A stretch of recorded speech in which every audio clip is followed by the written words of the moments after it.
आज की कहानी जंगल का रास्ता जो वापस नहीं आता। एक छोटा सा गांव था, धनपुर। गांव के बाहर एक घना जंगल था जिसे लोग भूल भुलैया जंगल कहते थे, क्योंकि जो भी उस जंगल के अंदर गया वो कभी सही रास्ते से वापस नहीं आया। गांव के बुजुर्ग हमेशा कहते थे कि जंगल में रास्ता मत ढूंढो, वो तुम्हें ढूंढ लेता है। लेकिन नई पीढ़ी इन बातों पर विश्वास नहीं करती थी। एक दिन 4 दोस्त राहुल, अजय, सीमा और नील ने फैसला किया कि हम इस जंगल का सच जानेंगे। सीमा थोड़ी डरी हुई थी, ये सही नहीं है, लेकिन बाकी हंसने लगे। बस एक जंगल ही तो है। सुबह के समय चारों जंगल में घुसे। शुरुआत में सब सामान्य था, पेड़, पक्षियों की आवाज़, हल्की धूप। कुछ देर बाद नील बोला, हमने ये पेड़ पहले भी देखा है। सब ने ध्यान दिया, वो सच कह रहा था। वे चलते चलते बहुत दूर जा चुके थे, लेकिन हर रास्ता उन्हें उसी जगह पर वापस ला रहा था। हम खो गए क्या? सीमा ने कहा। अजय बोला, नहीं, बस ध्यान से चलते हैं। अचानक पेड़ों के बीच से आवाज़ आई, इधर आओ। राहुल ने पूछा, किसने कहा? कोई नहीं दिखा। जैसे जैसे शाम होने लगी जंगल और घना लगने लगा, रास्ते बदलने लगे, पेड़ जैसे हिल रहे थे। अचानक अजय गायब हो गया। अजय, सब ने चिल्लाया, लेकिन कोई जवाब नहीं आया। अब सिर्फ 3 बचे थे। सीमा रोने लगी, हमें वापस जाना चाहिए। नील बोला, शायद ये जंगल हमें जाने नहीं देगा।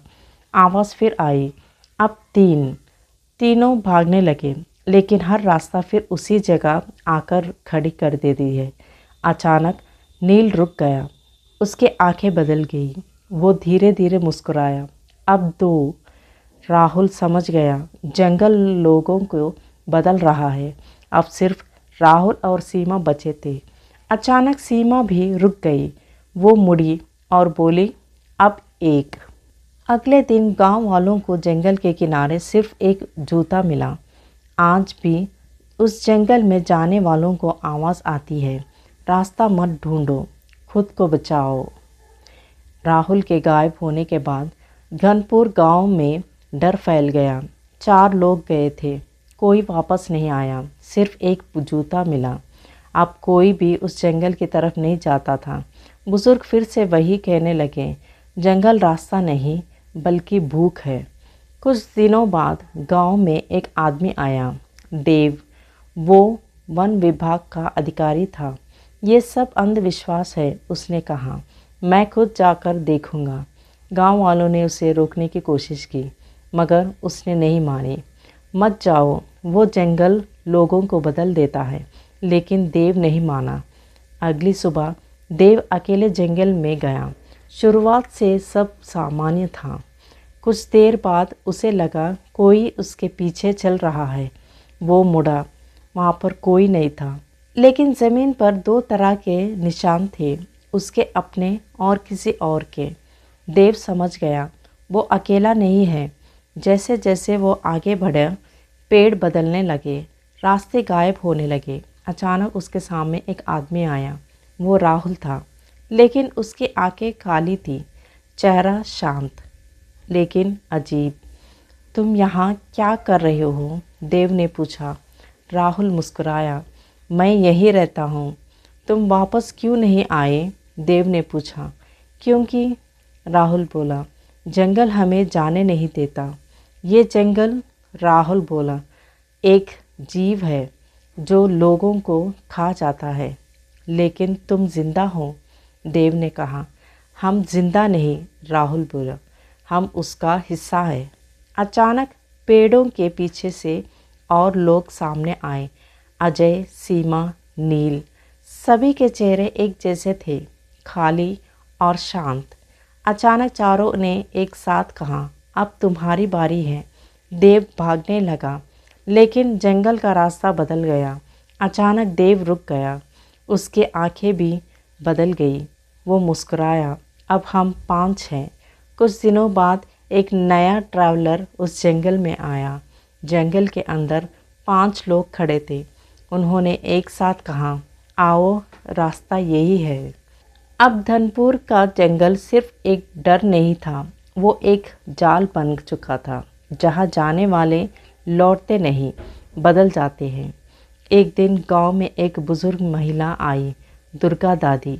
वो जंगल को देखती ही बोली, ये जंगल नया नहीं है, ये बहुत पुराना शाप है। दुर्गा दादी ने बताया, सालों पहले इस जंगल पर एक गांव था। उस गांव के लोग लालची थे। उन्होंने जंगल को काटना शुरू कर दिया और वहां रहने वाले जीवों को मार दिया। एक रात अचानक तूफान आया और पूरा गांव गायब हो गया। वो गांव, दादी बोली, इस जंगल के बदल गया। अब ये जंगल हर उस इंसान को निगल लेता है जो इसे समझे बिना इसमें घुसता है। दुर्गा दादी बोली, इसे ख़त्म नहीं किया जा सकता, लेकिन इसे रोका जा सकता है। गांव के कुछ लोग दादी के साथ जंगल में गए।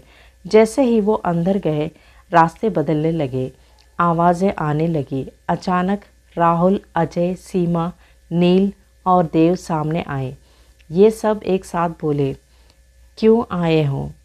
तुम्हें मुक्त करने, दादी बोली। हम मुक्त नहीं होना चाहते, आवाज़ आई। हम ही जंगल हैं, उन्होंने कहा। दादी समझ गई, ये लोग अब इंसान नहीं, जंगल के आत्मा बन चुके हैं। दादी ने ज़मीन पर हाथ रखा और एक मंत्र पढ़ा। जंगल कांपने लगा, पेड़ हिलने लगे, आत्माएं चिल्लाने लगे। मत करो, दादी बोली। अगर मुझे इन्हें बचाना है तो मुझे खुद को इस जंगल को देना होगा। गांव वाले चिल्लाए। नहीं, दादी ने आंख बंद कर ली और ज़मीन में समा गई। अचानक सब शांत हो गया, जंगल स्थिर हो गया। अगले दिन जंगल वैसा ही था, लेकिन अब कोई आवाज़ नहीं आ रही थी। कुछ महीने तक कोई गायब नहीं हुआ, लेकिन एक दिन एक बच्चा जंगल के किनारे गया। उसने धीरे से कहा, दादी, मैं आ गया।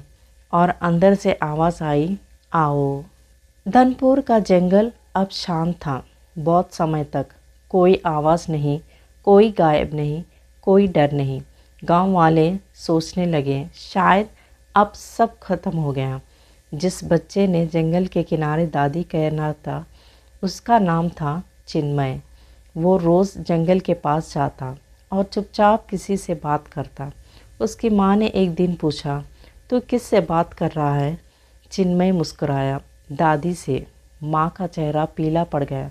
कौन दादी? चिन्मय बोला, वो कहती है कि मैं अकेला नहीं हूँ।